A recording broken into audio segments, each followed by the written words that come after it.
pasensya lang ka mo. Ay, mga lalita na akong inaistorya sa inyo. Mga ilang ko din, yung yuta ay kamuli.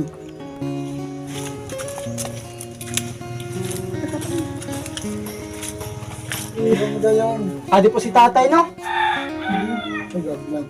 Oo. Na may nag-request lang po sa akong sinvlog nga si Judy Ann. Humingi po ako ng tulong, no, sa makapanood po ng video po natin, no, nga kung sino man po na may mabubuting puso po na makatulong po kay tatay. So, ano pong pangalan nga inyo, Mate? Narcelita Ruado.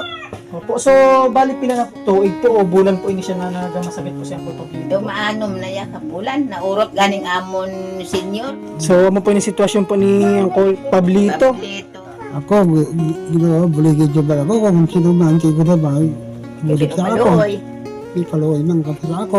Ari ko sa akong pumutangan, hindi lahat ng makaya akong inabat yan. Pero pasensya lang ka mo. Ay, mga lalita na akong inaistorya sa inyo. Mga ilang ko din, yung yuta ay kamuli. Ani kung sino man maluoy sa ako, kapuhodo na. Kaluoy lang ba ninyo ko?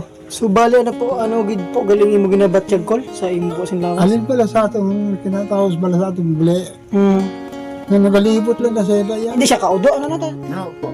Hindi siya makaudo. Hindi, nakaudo na siya kay ginbak lang ko sa supotore. Sino man ang makapanood sa video nga amon pamilya o amon mga kababayan makapangayo tani kami bulig sining estado sang akon asawa nga si Pablito Ruado. Hindi na siya katindog, hindi siya kabangon, hindi siya kapungko. Mulang ina ga higda-higda lang.